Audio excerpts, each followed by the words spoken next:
A story that has really touched all of us. It's about a mother who beat the odds after dying while delivering her baby son and miraculously coming back to life. Now she's telling her incredible story, how she instinctively knew something was wrong and how that sense may have saved her life. ABC's Paula Ferris has the story. This moment with her son Jacob is one Stephanie Arnold thought she would never live to have. Within a second of him being born, I coded. I seized and I coded, and I was clinically dead for 37 seconds. The complications began when Stephanie was diagnosed with placenta previa, a condition where the baby's placenta covers the cervix. The radiologist came in and said it's really not a big deal. There are a lot of patients that have this, a lot of pregnant women have this. You just need to take it easy and don't worry about it.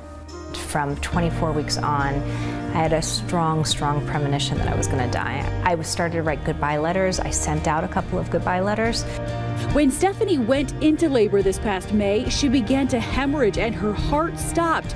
Doctors were able to revive her, but she spent 6 days in a coma. What I learned caused it was a very rare event called an amniotic fluid embolism. This is an event where you have an allergic reaction to amniotic fluid. And the amniotic fluid can enter the bloodstream during the delivery. Amniotic fluid embolism, or AFE, affects 1 in 15,000 deliveries in North America and is the second leading cause of maternal death in the U.S. I was really lucky to have survived it. I'm still having issues, in my recovery, but the majority of people that survive this have severe neurological damage, and I am fortunate to not have that. For Good Morning America, Paula Ferris, ABC News, New York. Wow. ABC News senior medical contributor Dr. Jennifer Ashton joins us now, and I'm sure a lot of people are wondering, did she really die in medical terms? Your interpretation. This is the real thing, Lara, you guys. This is flatline, cardiac arrest, full resuscitation, very, very rare, as we heard. But again, the thinking is that at the time of delivery, the amniotic fluid, which is fetal property in terms of our immune system, somehow gets exposed to the maternal circulation. There's a massive allergic reaction. That's the first blow, almost like an anaphylactic reaction, followed by uncontrollable bleeding, unable to clot, and fatality rate is huge. About 1 in 2 moms who experience this will die. The fetus is obviously also at risk, and those who do survive have significant long-term neurologic problems. Is there any warning that it could be coming?